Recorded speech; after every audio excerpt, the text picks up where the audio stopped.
Hello there, Captain. You know the Chief of Bureau, understand? Admiral Gray? What about this picture, Pug? You like it? It's fine, sir. Of course, I'm a sucker for sea scenes. So am I. But you know he's got the rigging wrong? What about that, Pug? All the man had to do was paint a sailing ship. That was his whole job, and he got the rigging wrong. Well, that thing isn't going to hang in here. Well, Talbot, what about it? Are we going to put Pug Henry to work on that little thing? Will he do? Well, if you assign Pug Henry to paint a square rigger, Mr. President, you might not recognize it, but he'd get the rigging right. As I say, a naval aviator would be a far more... We went through all that. Pug, I assume somebody competent is tending shop for you in Berlin. Yes, sir. All right, Talbot.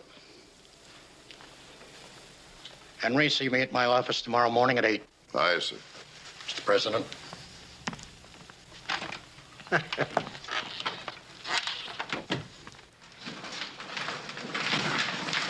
That painting isn't going to end up in here either. It's going into the cellar. Just put the papers on the table there, Felix, and thank you. Thank you, Mr. President. Well, how was the wedding, Pug? Did your boy get himself a pretty bride? Yes, sir. Ravishing. Imagine a son of yours marrying Ike Lacuture's daughter. Good afternoon, Frankie. Ah, just in time. Hello there, doggy. Hey, fella. This is the famous Pug Henry, dear. Oh, what a pleasure.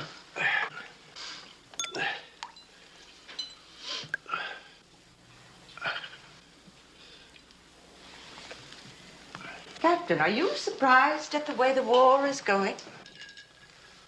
Well, ma'am, in Berlin, they thought that the Western campaign would be a very short one. Way back in January, the war contracts had a terminal date of July 1st. They were sure that by that time it would all be over. That fact was never brought to my attention. That's extremely interesting. Why are the British putting up such a poor show? Well, the French army collapsed on their flank, ma'am. The British either had to fall back to the sea or surrender. This is an excellent martini, Mr. President. It sort of tastes like it's not there at all, just a cold cloud. You just described the perfect martini. You've made his day. Pug, will the British hold out if France quits? I don't know much about the British, sir. Would you like to go there for a spell as a naval observer? Possibly after you've had a month or so back in Berlin? Mr. President, is there any chance of my not going back to Berlin?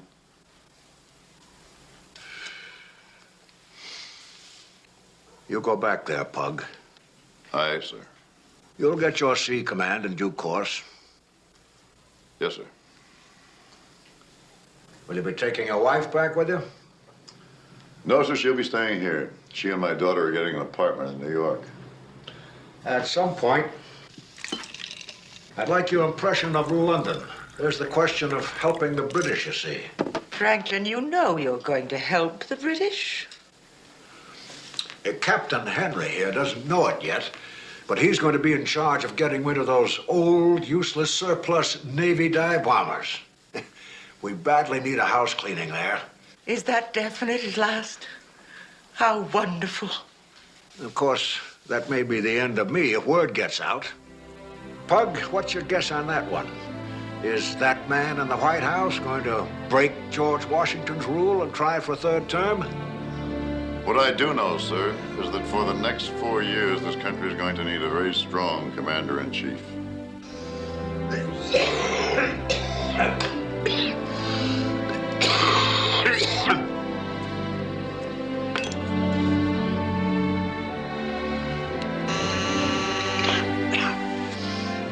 A politician exhausts his welcome after a while, Pug. Like an actor who's been on too long. The goodwill ebbs away and he loses his audience. However, that Sumner Wells thing didn't come to anything, Pug. But our conscience is clear. We made the effort. You were very helpful. Thank you, sir. Goodbye, Pug. Goodbye, Mr. President. Goodbye, Mrs. Roosevelt.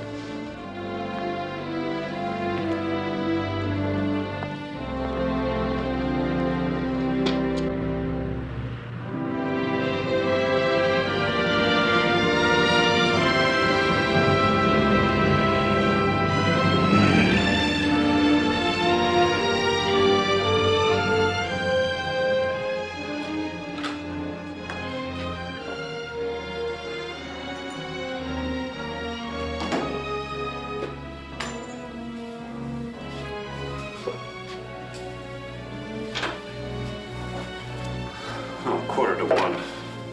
The show was even longer than it seemed. How about a drink? Well, I don't know. If I'm going to search around New York courthouses tomorrow for Aaron's documents, I probably better get some sleep.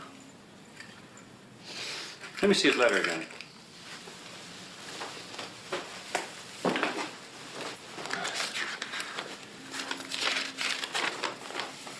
Why don't you mix us a couple shorties? All right.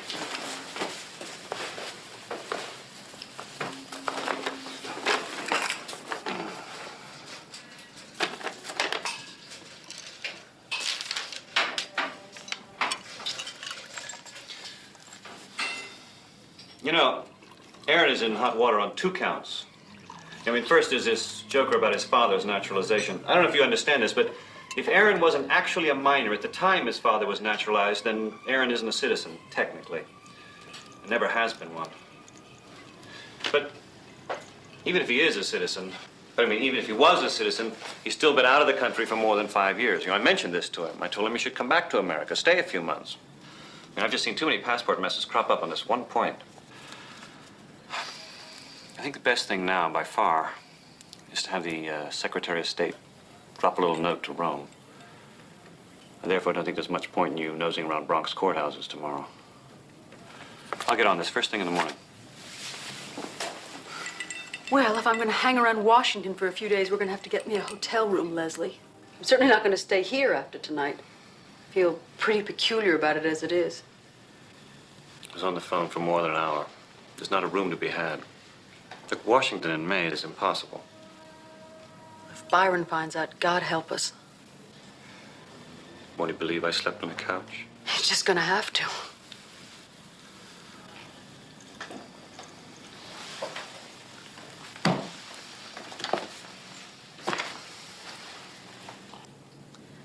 Leslie, can you get me permission to go to Italy?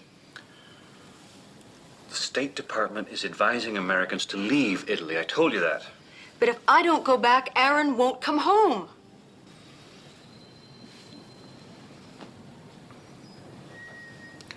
I don't think you're going to Italy to help Aaron.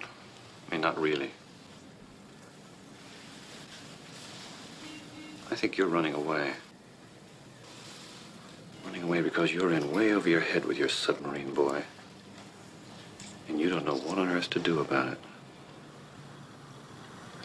My, aren't you the clever one? I leave in the morning, Sloat, if I have to stay at the YWCA. Good night.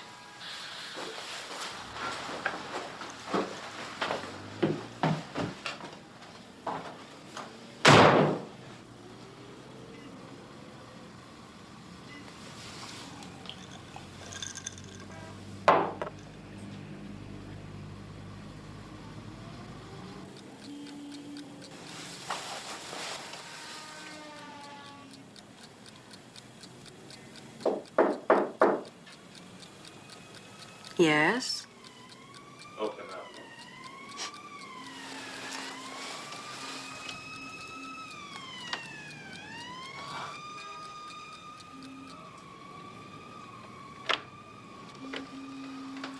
Hi. Something on your mind? Care for a nightcap?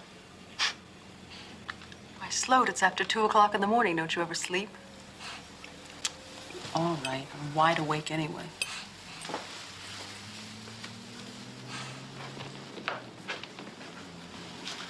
My, how cozy this is. Fire and everything.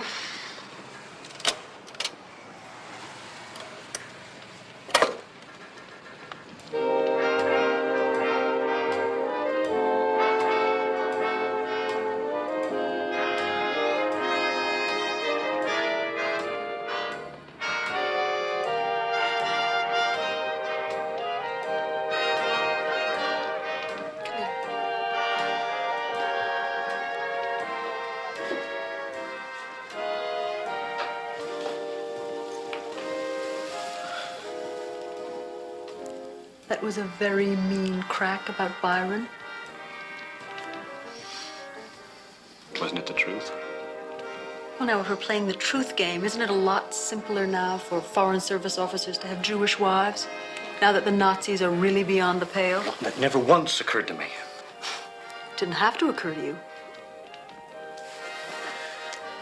Now listen, Leslie, you can feed me stiff highballs and play this Can't Be Love on the phonograph and all that. Would you really want me to invite you into the bedroom? Honestly, that would be a sluttish thing for me to do. I don't feel like it. I'm in love with someone else. You're too damn explicit, Natalie. You always have been. It's coarse in a girl. You said that the first time I proposed to you, sweetie.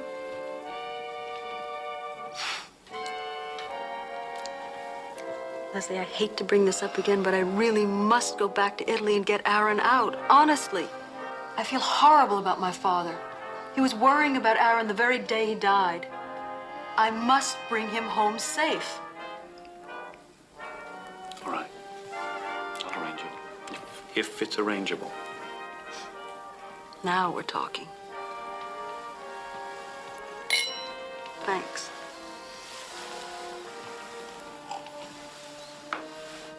My goodness, what a rich drink. I do believe you're nothing but a wolf.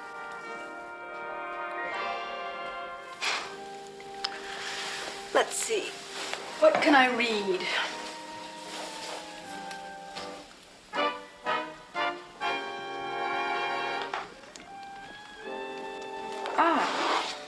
Graham Wallace. The very man. I should be asleep in half an hour. Listen to me. I love you. Love you forever. And I'm going to do everything I can to get you back. Fair enough.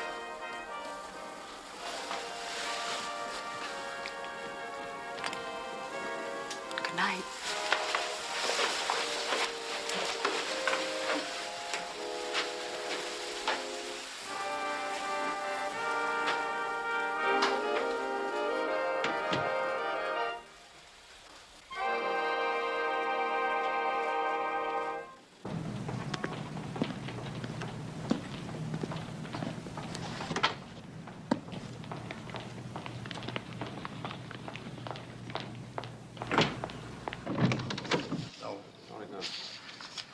Morning, Henry. Sir? Air Commodore Byrne Wilk. Captain Henry? Commodore? Have some coffee. Now, let's get at it. Here, Chicago, St. Louis, Pensacola. We've got 53 old-type scout bombers, SBU 1s and 2s that have been declared surplus. We want to get them back to Chance Butt, Stratford, Connecticut. That's the manufacturer. Get all U.S. Navy markings and special equipment removed. Our British friends will then pick them up as is and fly them to a carrier standing off Halifax. Now, for obvious reasons involving the Neutrality Act, this is touchy business. The idea is to get this done without leaving a conspicuous trail of blood, guts, and feathers. Aye, sir. I'll put a plane at your disposal.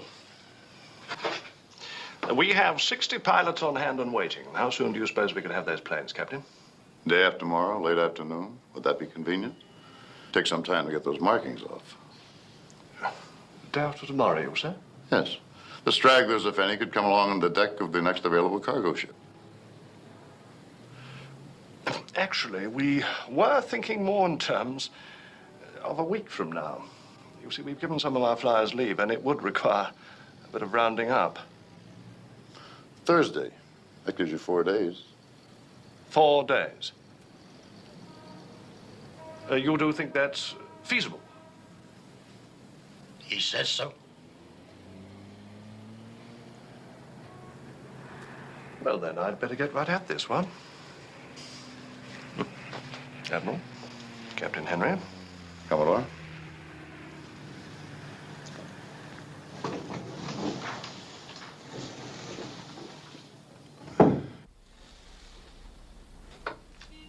to tomorrow, eh? Admiral, I didn't really think that those flyers were all ready and waiting. Well, Thursday's cutting it close enough. Let's have some fresh coffee. Refill, Tim. Now, this whole thing is a subterfuge. I suppose you grasp that. The boss man wants it, so that's that. But there are a few things you'd better understand.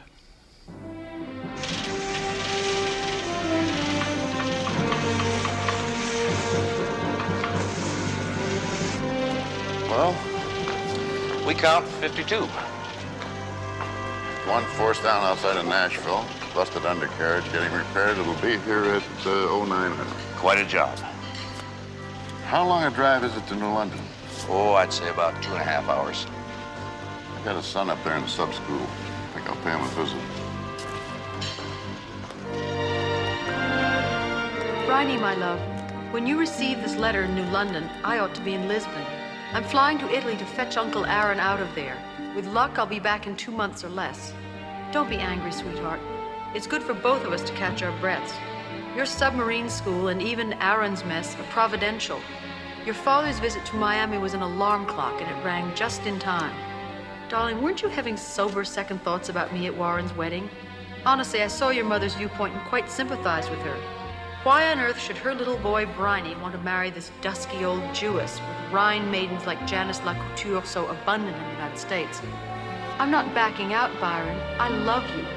But a couple of months to think it over is no hardship. It's a godsend. When I come back, if you still want me, I'm yours. Plain enough? So, courage, and wish me luck. Here I go. Love you, Natalie.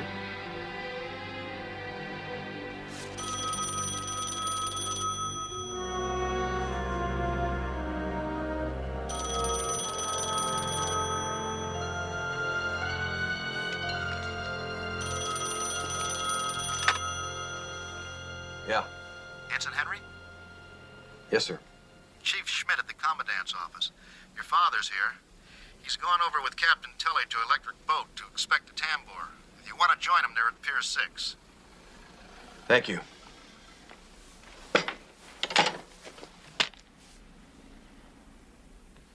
Not bad, Red. I thought you'd be impressed. Hey, Pug. Remember that magnetic exploder you were pushing up at Burrard? Oh, yeah. Well, she's on board now. Standard equipment. Yeah.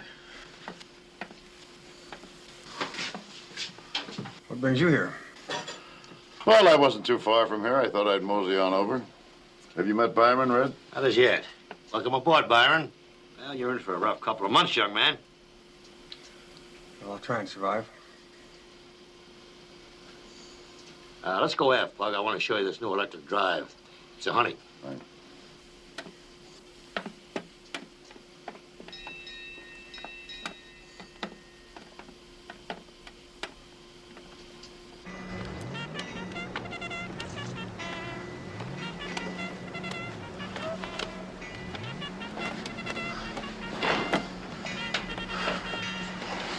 What the devil's the matter with you? You'd do well to watch your tone with your superiors. You're in the Navy now. Well, I know I'm in the Navy. And Natalie's gone back to Italy. Why? You scared her off, saying I might not be admitted here if I was married. That's unreasonable. She probably went back because of her uncle. She's worried about him. I know that. If you hadn't come to Miami, I might be married by now. I know that. Possibly I should have butted out. But the decisions you're making now will shape your whole life. I was just trying to help. Yeah, you help. She's gone. And if anything happens to her over there, I'm never going to forget it. Hey, Pug. Ready to go ashore? You're in this now, Bryony. This is the toughest school in the Navy. What's past is past. Let's get off this thing.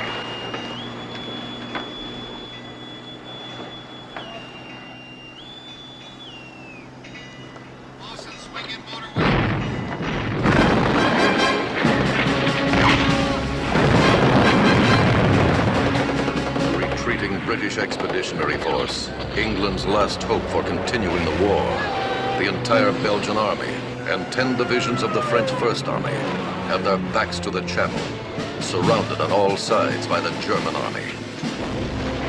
Then, as the badly outnumbered Spitfires of the RAF battle the Luftwaffe to a standstill in the air, the British Admiralty presses into service virtually every seaworthy vessel in English waters, and in 10 desperate days, 338,000 British and French soldiers are rescued from under the guns of the enemy. Calling it the miracle of Dunkirk, Winston Churchill takes the occasion to deliver one of the most memorable orations of his remarkable career. We shall go on to the end. We shall fight in France. We shall fight on the seas and oceans. We shall fight with growing confidence and growing strength in the air.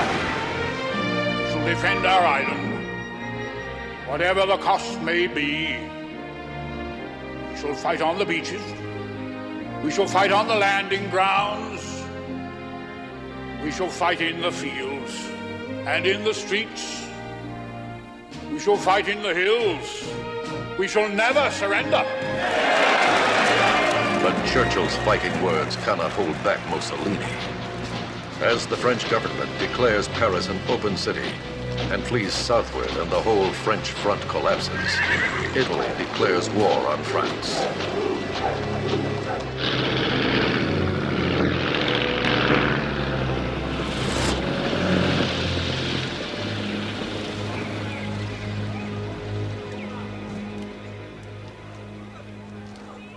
The people and the government of the United States have seen with the utmost regret and with grave disquiet the decision of the Italian government to engage in the hostilities now raging in Europe. I have, of course, felt it necessary in my communications with Signor Mussolini to express these concerns. The government of Italy has now chosen to preserve what it terms its freedom of action and to fulfill what it states are its promises to Germany. In so doing, it has manifested disregard for the rights and security of other nations, for the lives of the people of those nations which are directly threatened by this spread of the war.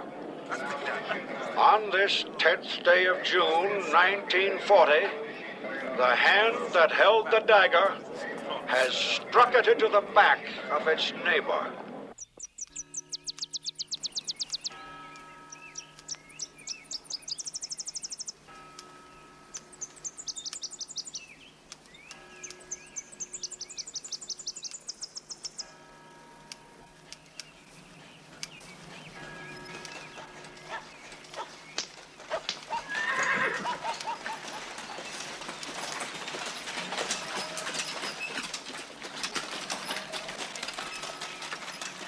Gino, prende le felici della signorina.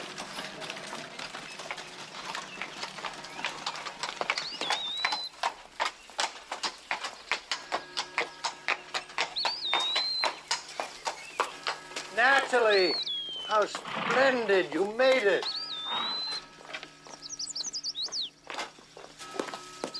I called and called for a taxi cab, and when time came for my nap, none had come. So, but I had a wonderful nap.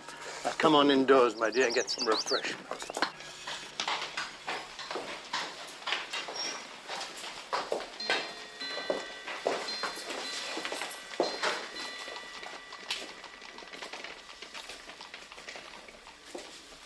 Aaron, you haven't even begun to pack. We'll talk about that over tea. I suppose you want to wash first? What is the situation? Haven't you heard from the embassy in Rome? Didn't you get word from Washington? We got word from Washington. Leslie was splendid. Aaron, you have got to get out now. Natalie, I have reached page 967 of the book, and it's good. Italy is at war, and if the British Navy blockades, well, why don't then you go upstairs and wash first? You look positively boiled. You're caked in dust.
First niece.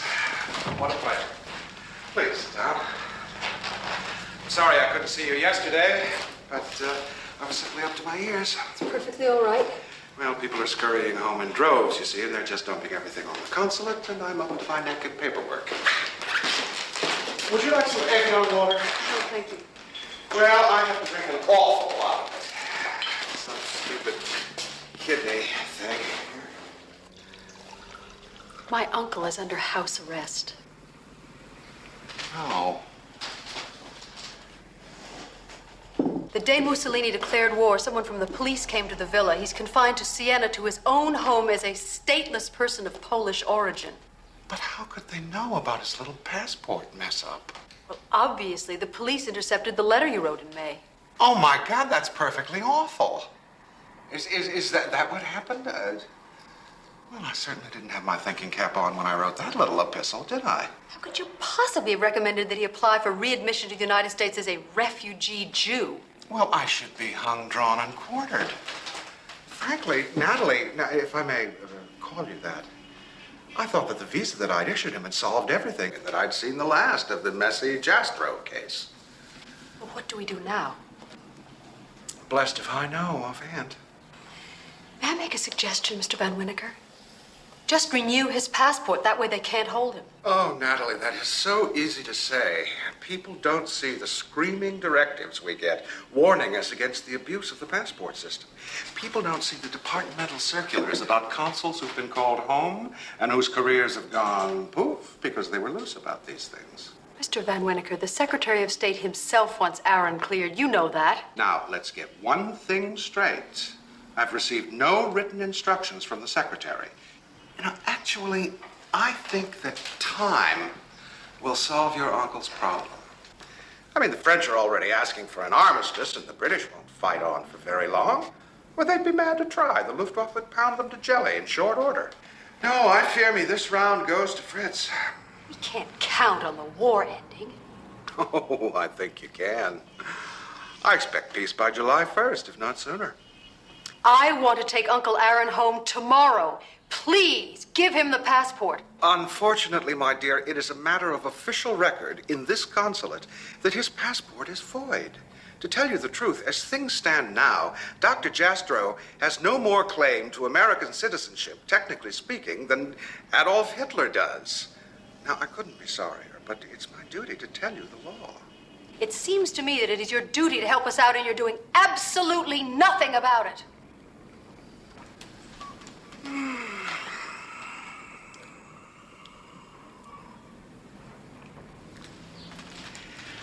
I have a suggestion. Now, this is off the record. By all means, tell me. Just go. Now.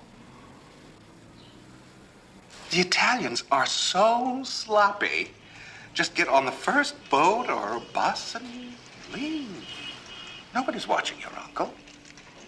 Won't they ask for an exit permit? It's a trivial formality, dear. Say, oh, I lost it. And fumbling for it, you reach into your bag and happen to take out a few thousand lira and put them on the table. It's custom of the country, you understand? I think I'd rather go to the Consul General in Rome and tell him that you are deliberately thwarting the desires of the Secretary of State. Well, that's certainly your privilege. I'm prepared to take the consequences, but not of breaking the law. Oh, if you'll excuse me, I'm rather busy.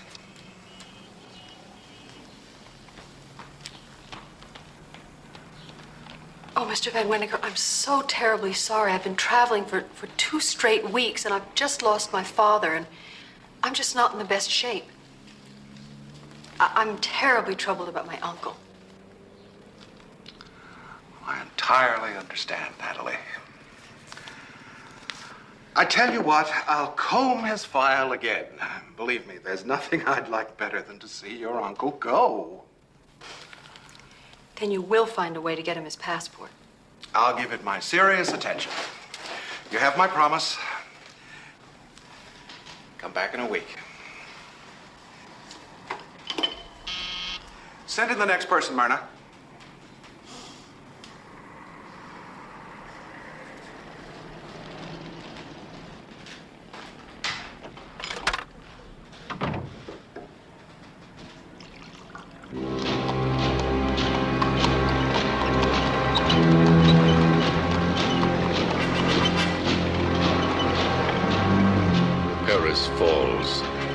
and Hitler's legions enter the City of Light.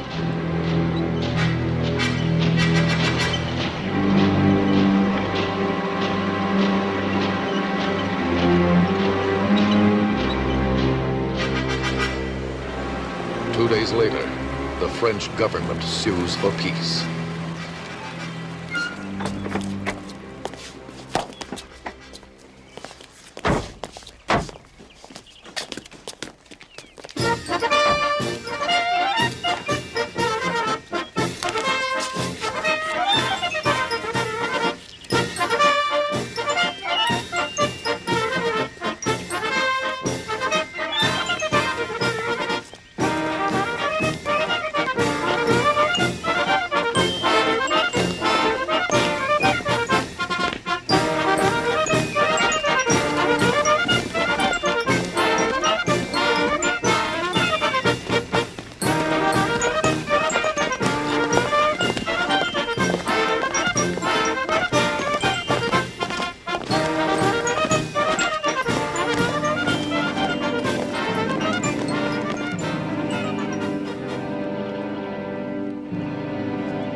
What does it say?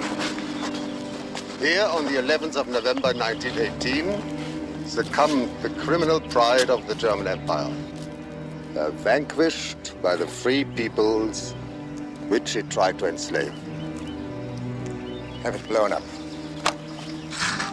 Early in his rise to power, Hitler vowed to erase the shame of November 1918 at the place where the years of Germany's suffering had begun. He has kept his promise. It is his towering moment. Read the terms. Im Auftrage des Führers und obersten Befehlshabers der deutschen Wehrmacht habe ich Ihnen folgende Eröffnung zu machen. Im Vertrauen auf die vom amerikanischen Präsidenten Wilson dem Deutschen Reich gegebenen und von den alliierten Mächten gegebenen Zusicherungen hat die deutsche Wehrmacht im November 1918 die Waffen niedergelegt. Damit fand ein Krieg den Abschluss, den das deutsche Volk und seine Regierung nicht gewollt hatte, denn es trotz ungeheurer Übermacht Gegner nicht war.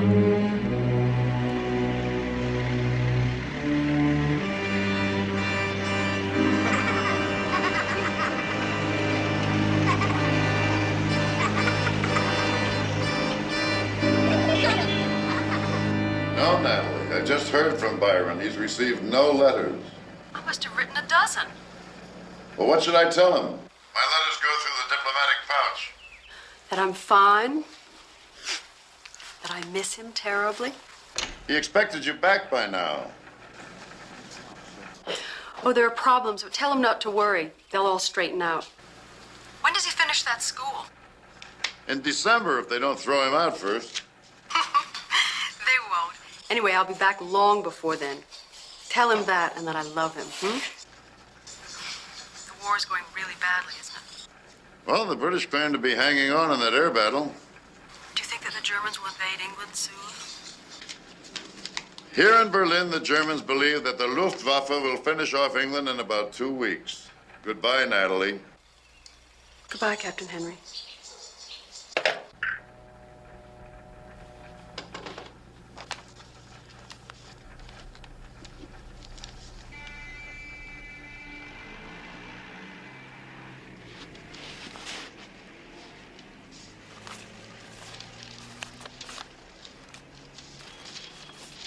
Dear Pug, CNO says you're a long-time booster of radar.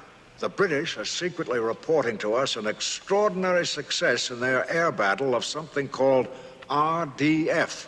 How about going there for a look, as we discussed? You'll get dispatch orders, and our friends will be expecting you. London should be interesting now, if a bit warm. Let me know if you think too warm for us to give them 50 destroyers. Blinker! Welcome to London, Pug. How the devil do you keep looking so fit? Well, it's pretty good tennis weather. I've been getting in a couple hours every day. Really? Some war you've got here. Oh, the war? It's going on up there somewhere. So far, the Germans haven't dropped anything on London. You see contrails once in a while. You know the fighters are mixing it up close by. Otherwise, you listen to the BBC for the knockdown reports. Damn strange war. Now, come on, I'll drive you to town. Your attention. We keep an apartment off Grosvenor Square for important visitors like you. How's the family, Flicker? Fine. But they're not here. Oh, London's one hell of a town, Bug. It's not easy to get lonely here. I've even got a bit of the aristocracy feeling sorry for me. How's this one? Lady Maud, without her lord, and a hell of a wine cellar. A lot of friends. No thanks, Flicker. Sure, Pug. Just trying to be helpful. Your attention, please. How's Rhoda? Fine. Okay, Pug, the Limers will be in touch with you next. This is the end of the line for me. Until I can be of service to you, one way or another. Okay, Pug, if you'll hang on, I'll get your bags organized and pick you up.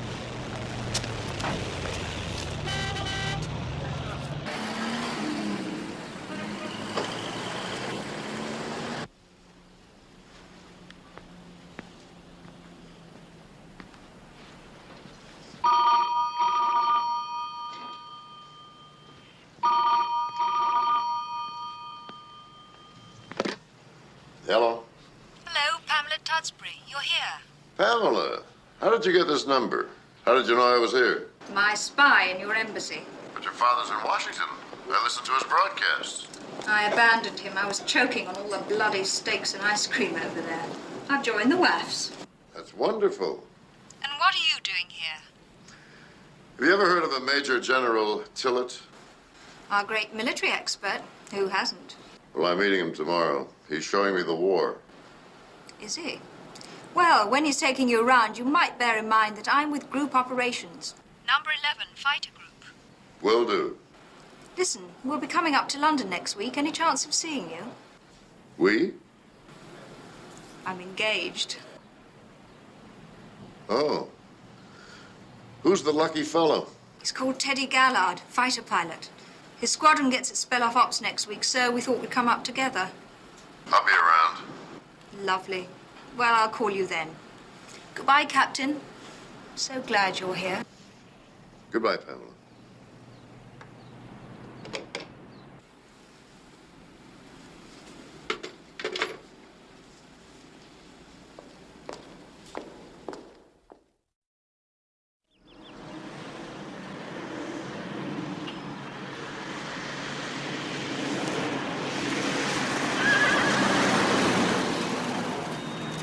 Looks like the Germans took a beating last night.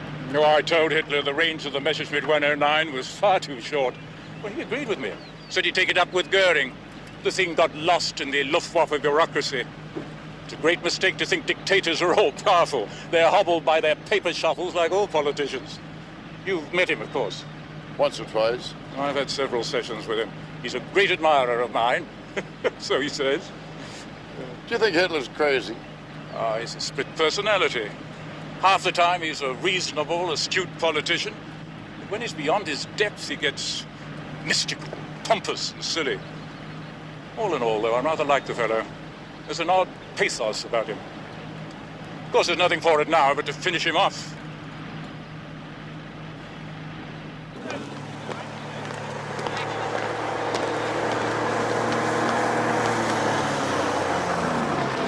One of our airfields back there.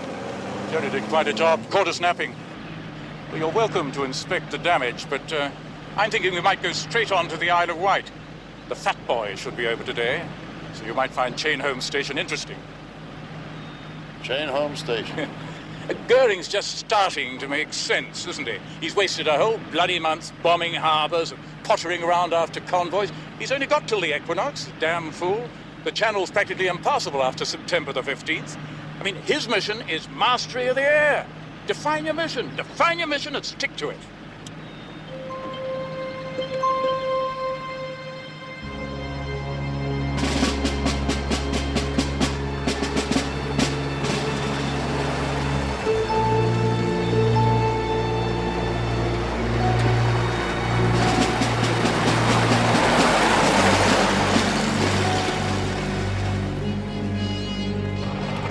Chain Home Station.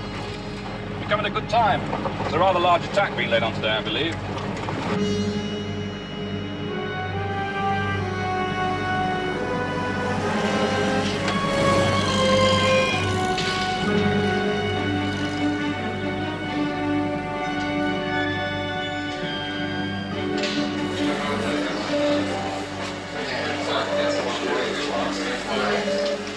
4 bogies, bearing 125. Angels 1, 2. Range 17.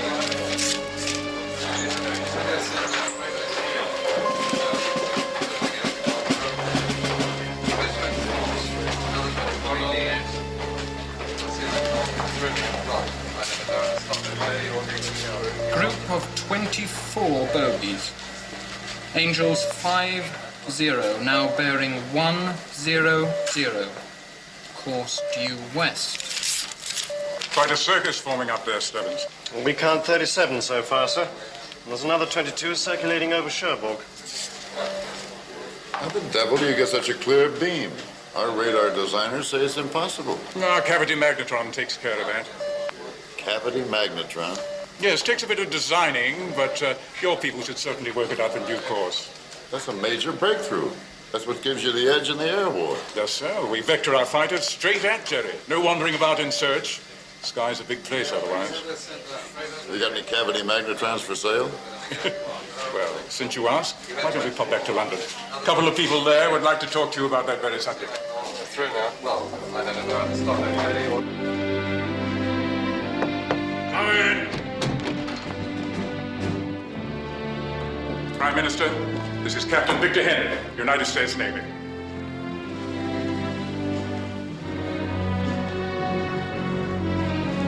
Captain. Sir. All right, Major General.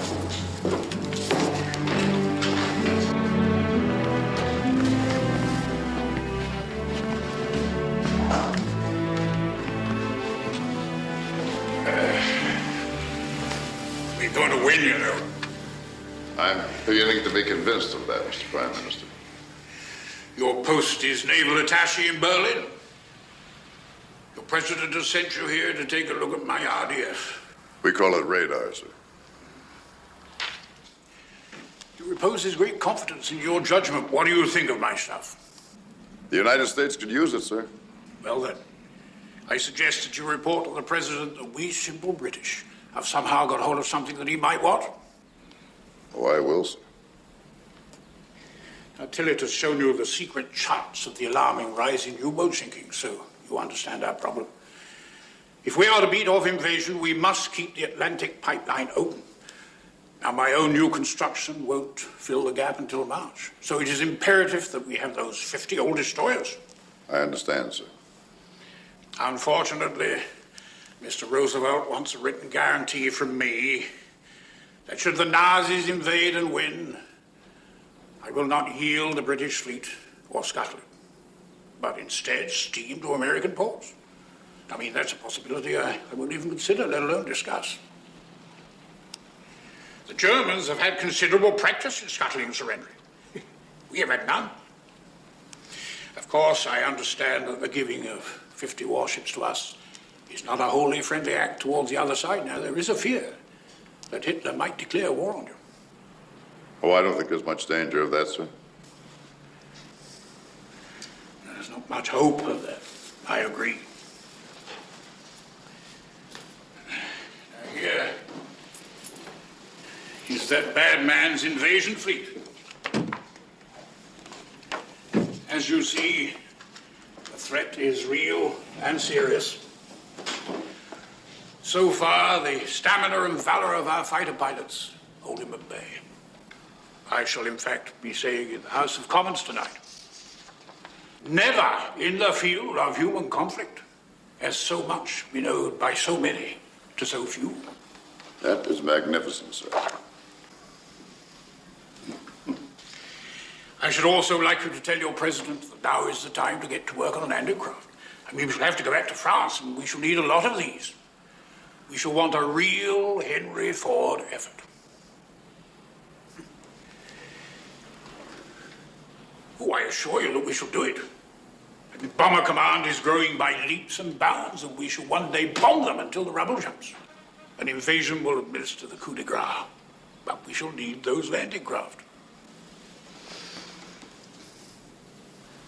We are prepared, even now, to raid Berlin in force, should he dare to bomb London. If that occurs, occurs while you're still here, you might like to go along and see how it's done. I should be honored, sir. You don't think that's foolhardy nonsense? Not at all, sir. Of course, I don't suggest that you return to your duty post by parachute. It would save time, but might be considered irregular by the Germans. They are sticklers for form.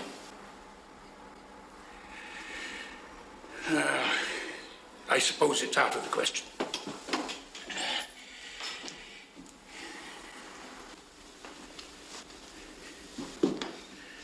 It would be fun, though, wouldn't it?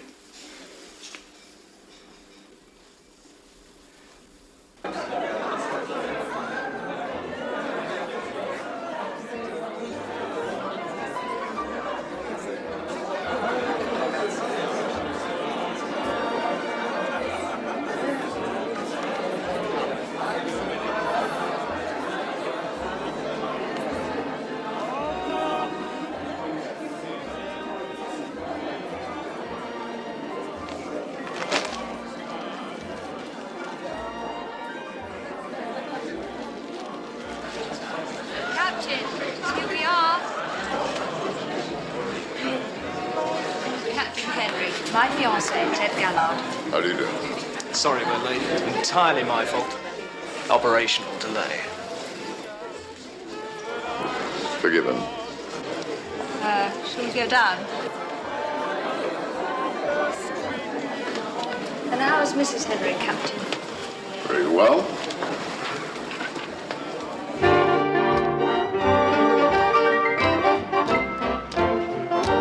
Anytime you're Lambeth way, any evening, any day, you'll find us all doing Lambeth all. Every little Lambeth girl with her little Lambeth man, you'll find them all doing Lambeth all. Everything's free and easy, do as you now will please. Why don't you make your way? I mean, Natalie's extraordinary. Good-looking, intelligent, willpower, and 10 times more organized than I'll ever be. Good evening. And may I take your drink order? Dry martini, please. 2. Sir. Orange squash. Orange squash. Very good, sir. Devil in order, eh, in the Savoy? I'm told he used to drink like a proper sponge, but he went on orange squash the day we declared war. My son is a naval aviator. I wish he'd go on orange squash. It's not a bad idea. This business up there happens fast. You've got to look sharp to see the other fellow before he sees you. Mr. Gallard. Thank you.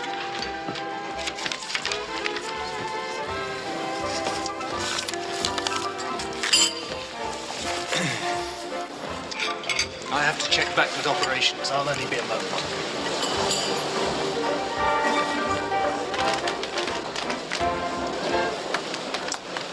Well, it's just as well I didn't wait for that naval officer son of yours. If you'd given me any encouragement, I might have worked on it. And Natalie's got the other one, so that's the end of the available Henrys, isn't it? Well, Ted seems like a nice boy. Boy, he's 28. Old man of the squadron. A positively decrepit captain. Why don't you call me Pug? Everyone else who knows me does. Why, Pug? It was hung on me at the Naval Academy. I was a freshman boxer. You boxed? Do you still? Too strenuous. Tennis is my game, then. Oh, I play a fair game of tennis. If you're here for a while, perhaps we could have a game. Perhaps. How long have you known Natalie Jastrin? Years ago, in Paris. She and I ran around with 2 chaps and roomed together. And that's who she was visiting at the Warsaw Embassy, Leslie Sloat. Right. That's what disturbs me, Pamela. She's too old for him. She's much too smart for him. Everything about it is all wrong, except for the fact, of course, that they're crazy about each other. Well, that's something. But not everything.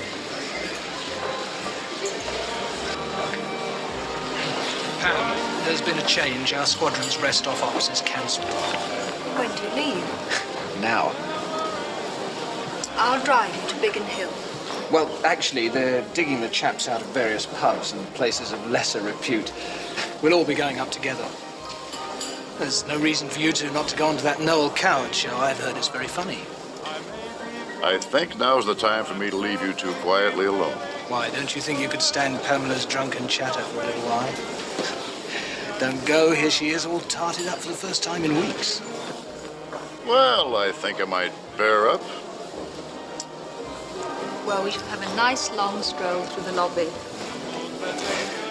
Well, good luck to you, Captain Henry. And thank you. If you get a chance, you might pay us a visit at Biggin Hill. I'll do that.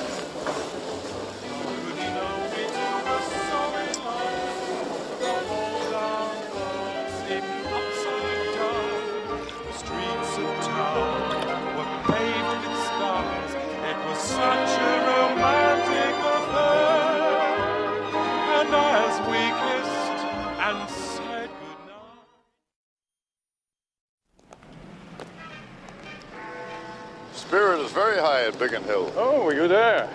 Yes, no question about spirit. It's the arithmetic that's bad. I mean, maybe the fat boy's running low on fighter pilots, too. We are, that's perilously low. One doesn't know the situation on the other side of the hill. One waits for the signal. The signal? A shift to terror bombing of London. If the fat boy does that, it means he's quitting the battle of fighter pilots. The bombing of the hill. I'm not sure how we'll stand up to that. But meantime, we'll have won the first round.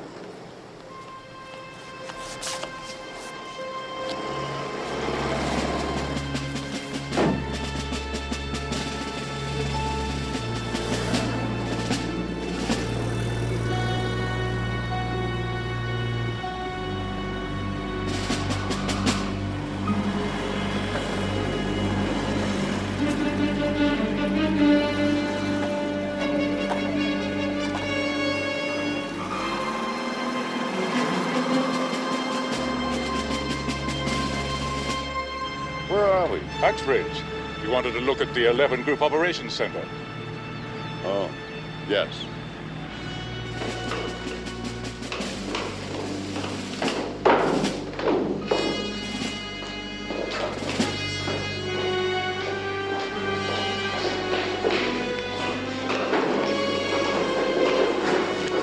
One rather expects to eat a white rabbit, doesn't one, Captain? Hurrying by, consulting his watch and all that.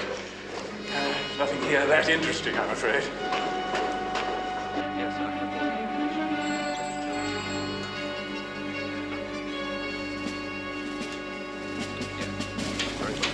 Yes, I'll do that.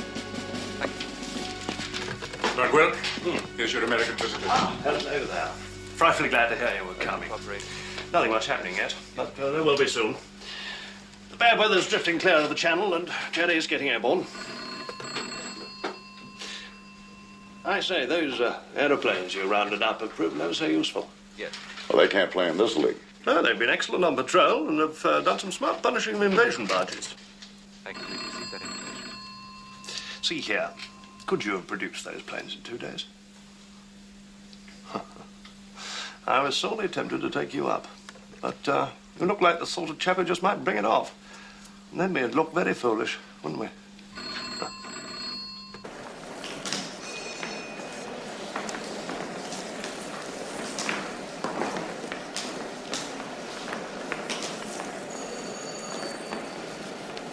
Smart girl, Pamela. So she and her father knew you in Berlin? Yes, that's right. Well, this is all fairly clear, isn't it? In theory, we dispose of more than 500 fighter pilots. In theory. Just now, we're borrowing pilots from other groups. Even so, we're way under. However. Now, coming down the wall with the white lights, you step up in readiness until the red row of lamps, detail to raid, then enemy sight. Hello, here we go. I believe Jerry's on his way. Church group standing by at ready. North Wheel group is now in readiness. Burgers bearing 350. Into 20. Biggin Hill to 912. 8 more burgers. Henley proceed to 550. Burgers bearing 12 burgers bearing 50. Biggin Hill has 3 more burgers. She is now in Chainham and Ventnor. Several attacks forming up or orbiting. 2 of them 40 plus, one 60 plus. Goering's been an abysmal donkey, hasn't he, not to knock out our chain-home stations? It'll prove his historic mistake. And he has tried. It isn't so easy. But he should have gone on trying. Enemy has been sighted.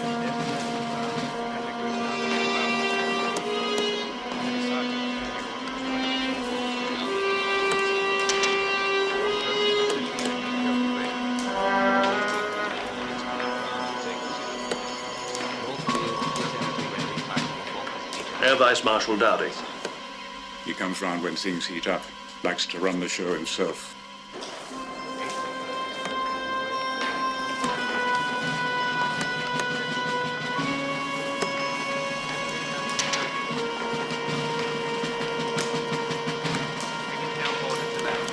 We've got almost 200 planes engaged, and the others must stand by to cover when these land to refuel and rearm. Of course, we're at the far stretch for fighter pilots. Biggin Hill has landed, reporting 3 aircraft down in Channel 7 damage. North Wing 130 reporting all aircraft returning south. These things seldom last very long. Jerry runs dry rather fast and has to head back. They keep falling into the sea like exhausted bats. Yes, the Luftwaffe has given the channel an impolite name. Roughly equivalent to that creek you Americans are always up without a paddle. Yes, what's the tally? What?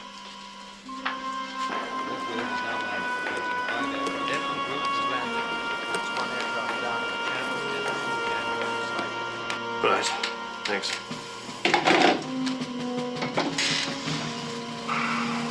Would you like to say hello to Pamela? Very much. Well, how did it go? Well, one can't stop every bomber. I'm afraid quite a number got through. But still, they lost a number of planes.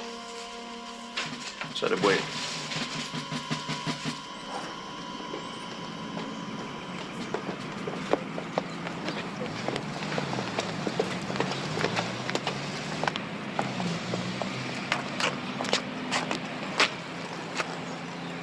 I'll wait for you in the car, Captain.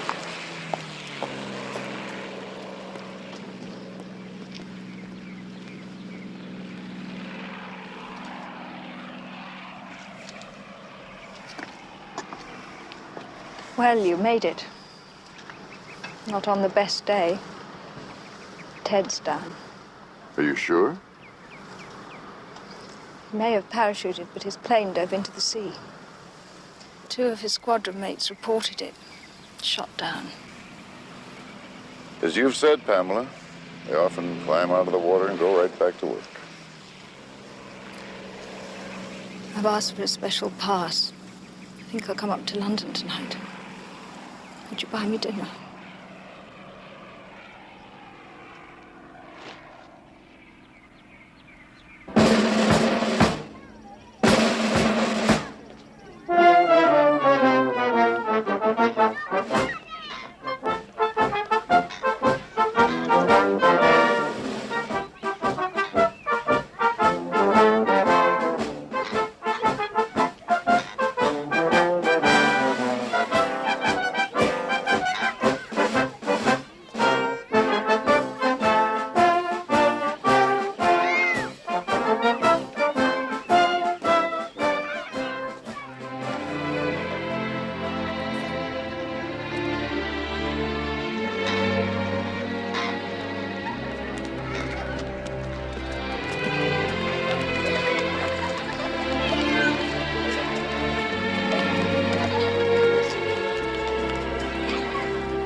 Rockies, folk like pudding Rockies. Cheer up, my lads, bless them all. Sing it again. Bless them all, bless them all. The long and the short and the tall. Bless all the blondies and all the brunettes. Each one is happy to take what he gets. 'Cause we're good, it's the eye of them all. The ones that have tried for a ball. Oh, Jackie goes Susie, welcome to Susie. I have the feeling that old Freddie's not a bit unhappy about being kicked out of Berlin. The way he puts it, he's having such a good time with the girls in London that sometimes he has to crawl to the broadcast studio on his hands and knees. What's the matter? I'm behaving shockingly. I'm playing on everyone's sympathy so I can be here. I'm pushing them all so far I shall get myself confined to camp until further notice. By then you'll be gone, so I might as well make the most of you while you're here. What? Oh, God. I'll get us some drinks. Aren't you the sly one, Reverend Henry? She's small but saucy. She's the daughter of a friend of mine. Of course, Talkie Tudsbury, old pal of mine, too. Exactly right. That's who she is. Her fiancé is an RAF pilot who is missing in action. Just so, and she might enjoy a little consolation. And how would you enjoy getting knocked in your ass? You mean it? I mean it. How's Rhoda? She misses me. New York stinks. She's bored, and the weather is unbearably hot. Situation normal with old Rhoda.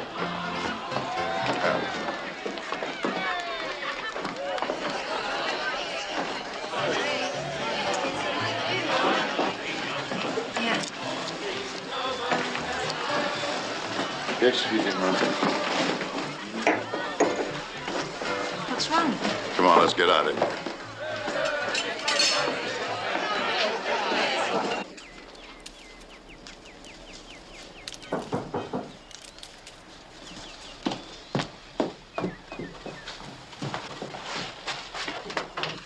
Come in.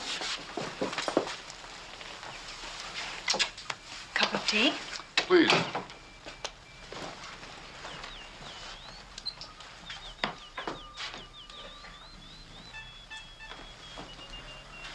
I must say, I'll take your little place over Fred Fearing's madhouse any day.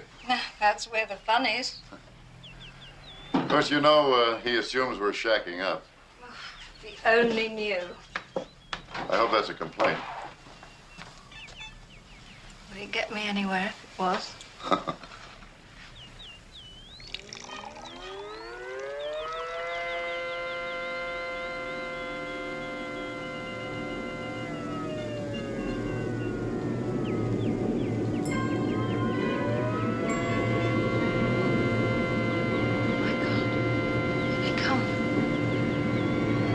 This is it.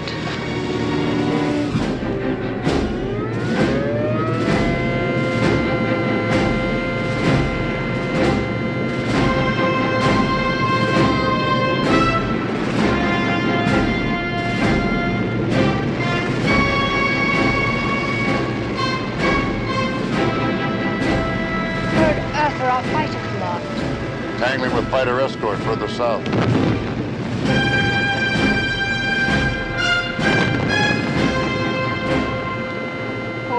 London. If General Tillett is right, you've won the air award. Won? According to him, the terror bombing of London would mean that Goering has given up on the jewel of the fighter commands. This could be his last card. It's one hell of a way to win a battle, I'll grant you.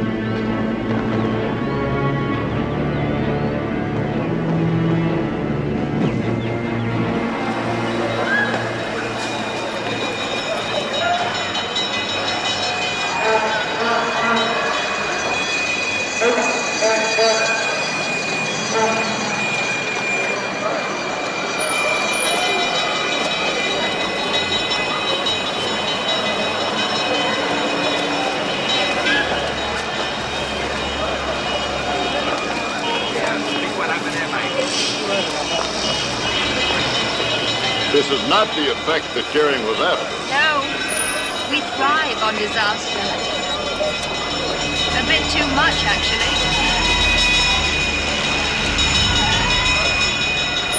Let's go down to the Thames. It must have been the docks that caught it.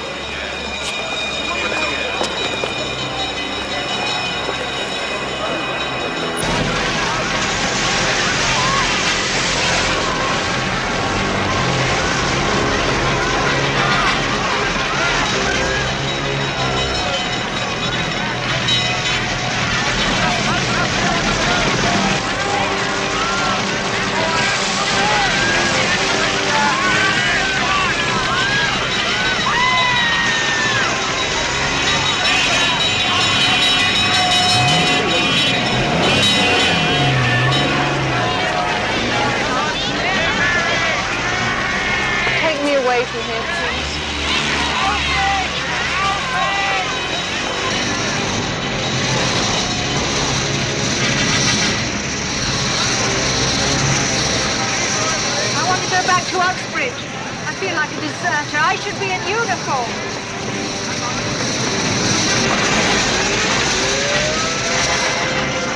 My God, they're coming back. These fires are a beacon to me. Let's get you back to your flat. Come on.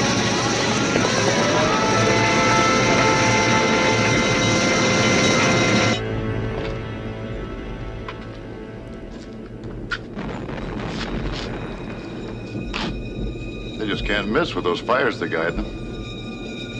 Well, Berlin can catch fire too, you know.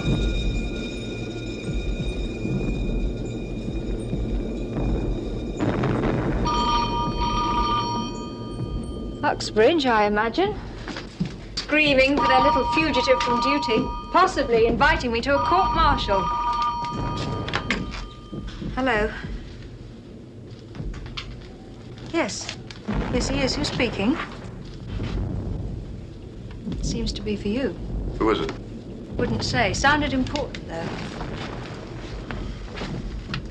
Captain Henry here. Oh, Henry, jolly good. Your friend Fearing suggested I call you at this number.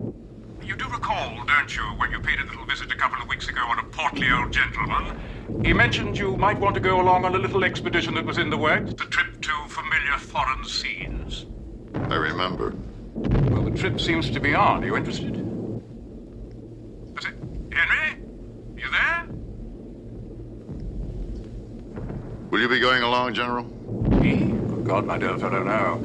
I'm a timid old chap, quite unsuited for the rigors of foreign travel.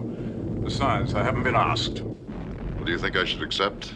Since you ask me, I think you'd be bloody insane. When are they going? I gather they're leaving sometime tomorrow night. Can I call you back? I'm supposed to pass your answer along within the hour. I'll call you back real soon. I'm sitting here, waiting. Bye, Captain. Goodbye.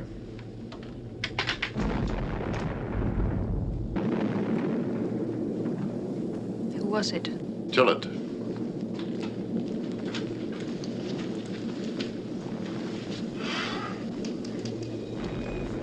Pamela, the RAF is bombing Berlin tomorrow night.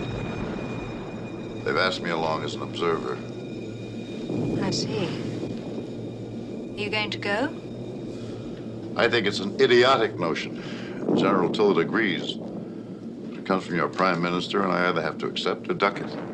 Do you want my opinion? That's what I'm asking for. Decline. It's not your business. True. The chances of coming back must be 3 out of 5. It's terribly unfair to your wife. That was my first thought.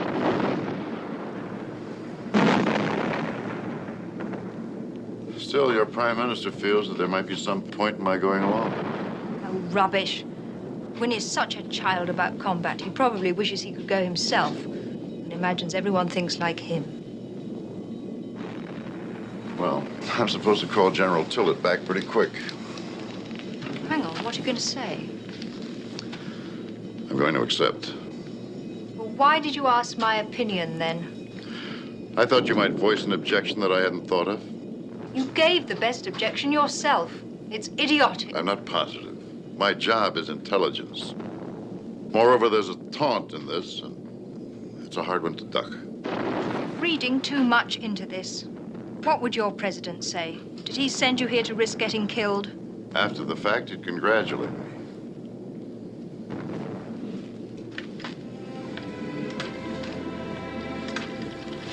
What about me?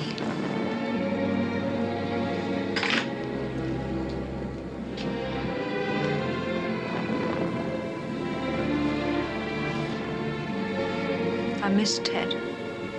I should not be able to endure missing you. I'm much more attached to you than you realize. And I'm not all that moral, you know. You have very wrong ideas about me.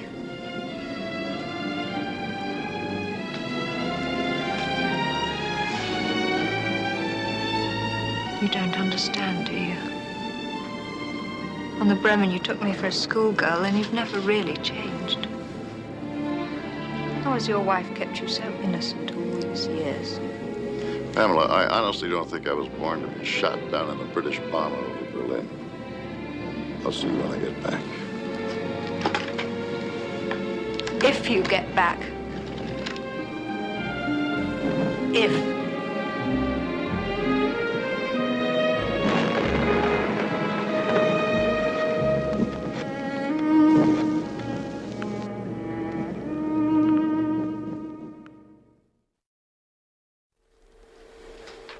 Right, so much for the opposition. Again, primary and secondary targets, main flak positions, searchlight belts. It's maximum effort tonight. Over 100 aircraft in all from this and other Bomber Command airfields will be on the same target. Sorry, lads, but it's got to be 10,000 feet. Headwinds any higher will be too strong. But otherwise, weather en route will be fine. Visibility will be good, but unfortunately, there will be a moon, so you may have fighters. Lights, please.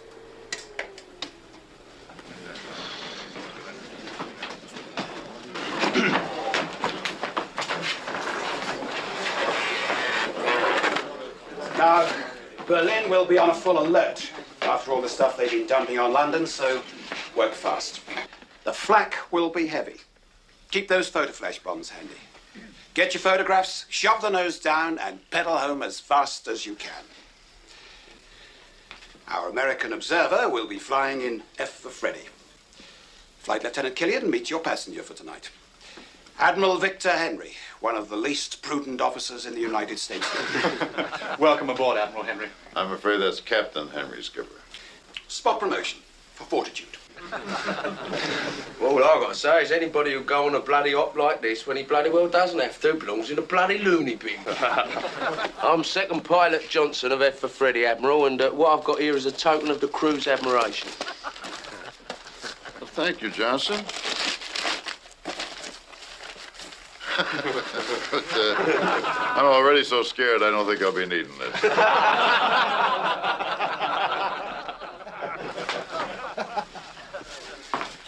Well, that's it, chaps. Good luck. Good luck to you, too. Thank you, Chief. Admiral, let me introduce you to some of the others. This is Reynolds, our navigator. How do you do, sir? Who will also do the bomb aiming when we get to the target. Peters, our wireless operator. Very nice to meet you, sir. Carter, our front gunner. Nice to have you with us, sir. And our rear gunner, Bailey. How do you do, sir? Tail end Charlie, the loneliest man on the crew, Admiral. Once he climbs into that rear turret, you won't see him again until we land. You've still got a few hours, Admiral. We'll see that you're fitted out and pick you up after we've finished our flight planning. Thank you.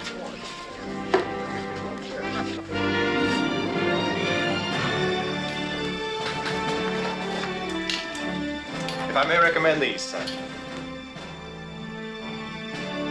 3 pairs of socks? Gets cold out there, sir.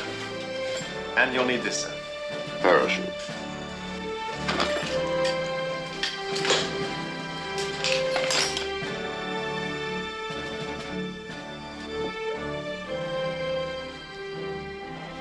Beautiful suit, sir.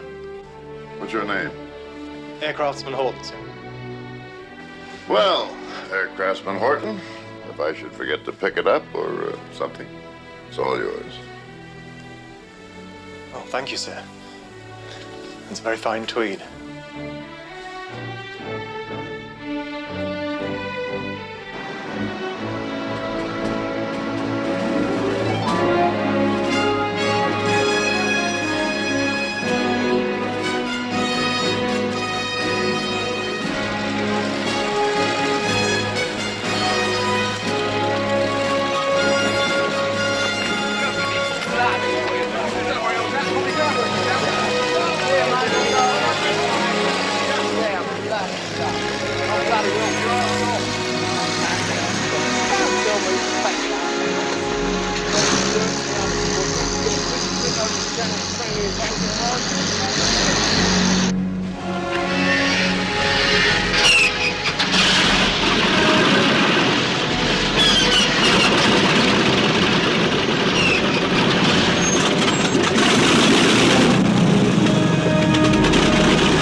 How'd you like her, Admiral?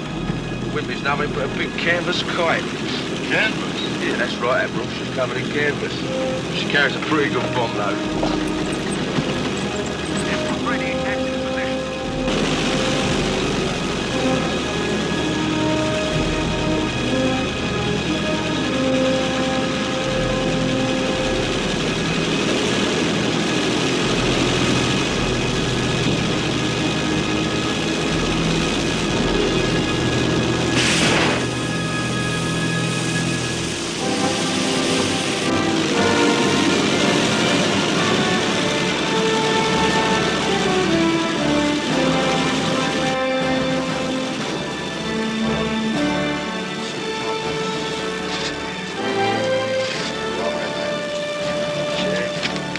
should be the same, Skipper, as are off the Freihaus.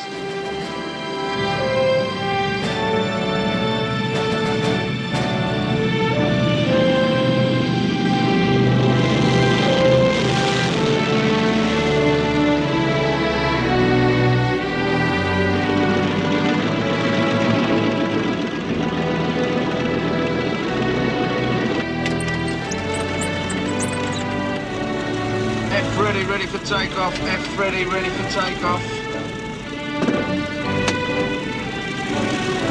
F for Freddy, clear for takeoff.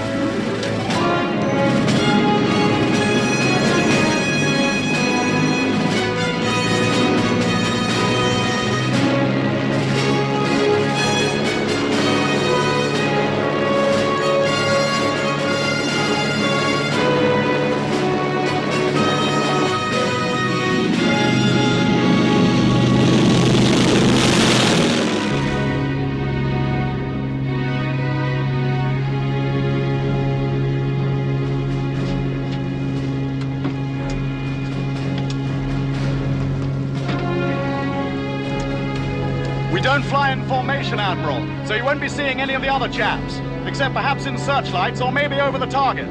But we won't be alone. They'll all be out there somewhere. Second pilot, why don't you let the Admiral sit down for a while? No, that's okay. No, Admiral. It's 8 hours round trip. Make yourself comfortable.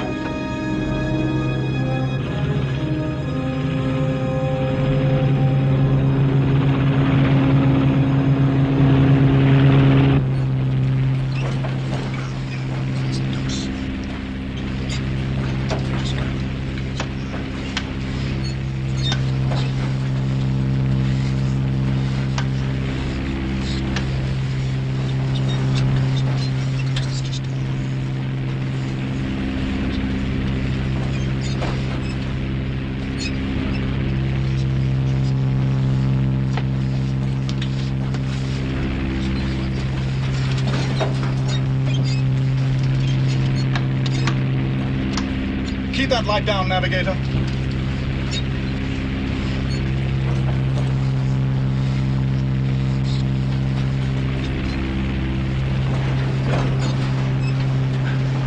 About 3 more hours to go, Admiral. When did you go back and get some shut-eye? Go ahead, Admiral. Nothing much happening until we reach the Dutch coast. That damn convoy of ours, Admiral. The one they talked about in briefing. Always where they shouldn't be. Front gunner, fire off recognition signal, please. Good old Navy, Admiral. Shoot first and ask questions afterward. Now, why don't you go on back and get some rest? Oh, while you're at it, Admiral, would you please wake second pilot? Right.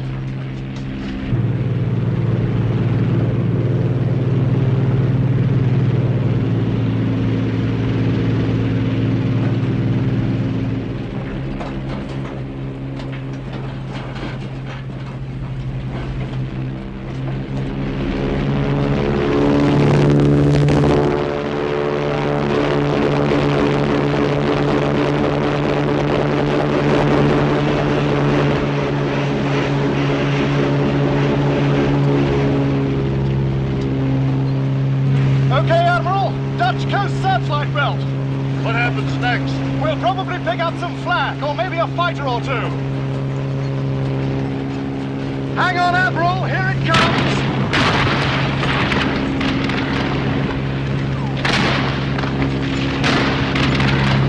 Last time we crossed the coast, Admiral, the flak was heavier.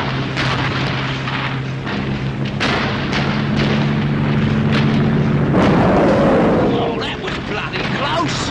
You all right, Admiral? Can't see. Wireless operator! Hold on to me, sir. I'll take you back to the boat.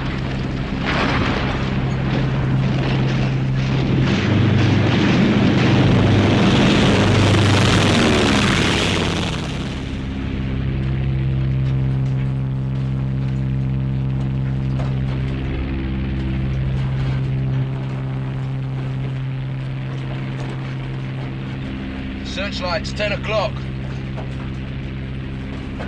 Here we are, Admiral. Berlin. 20 degrees off, navigator. Don't blame me, Second, Dickie. Those forecast winds at briefing were all wrong.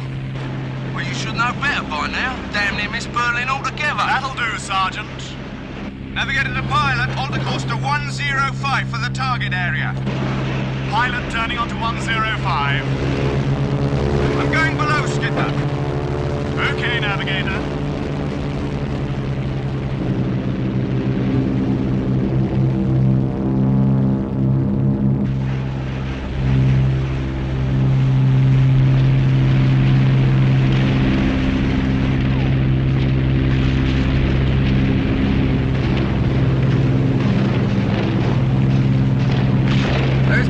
I got there first, getting a real pasting.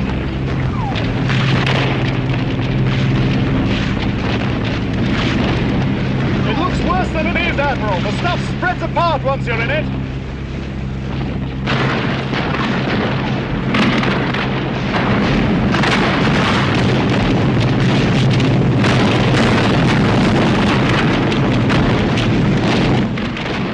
See that fire off at 11 o'clock, Admiral? Some of the chaps have pretty well clobbered the primary already. Navigator to pilot, can't see a bloody thing for the smoke. All right, then. Let's go for the Spandau Gasworks. Course for the secondary, please, Navigator.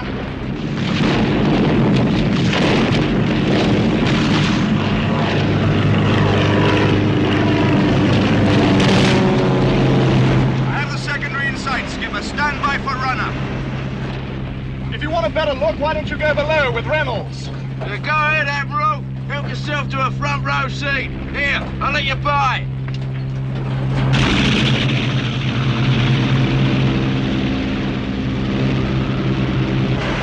Good evening, sir. Yes, right now. Navigator to pilot. Open bomb doors.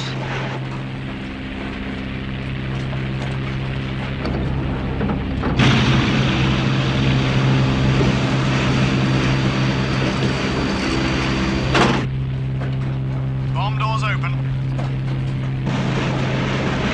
Excuse me, sir. Bomb selected.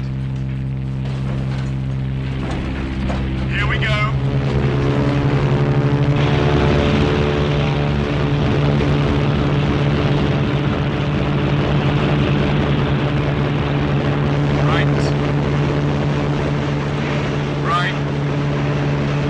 Steady.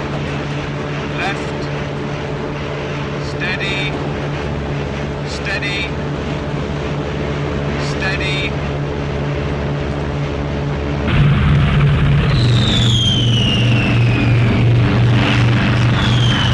Close bomb doors.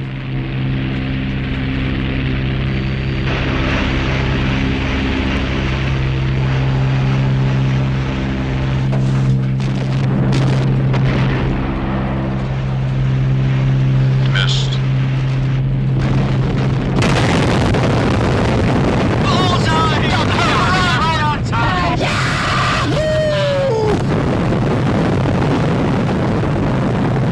Jolly good show. Course for home, Navigator.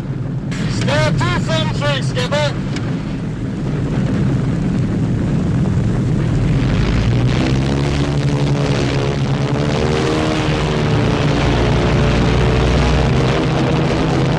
Look at that AA.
lost an engine. I haven't a clue how bad it is, but I'm going to try a restart.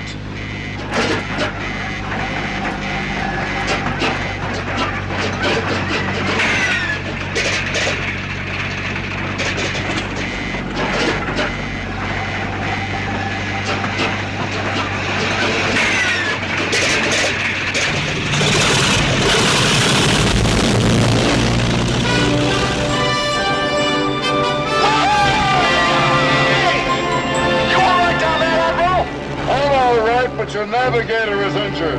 Hang on, Admiral. We'll be right there.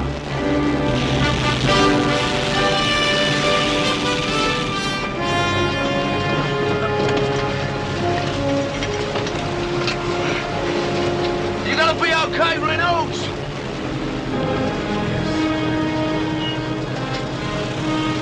Don't worry, Admiral. We'll take good care of him.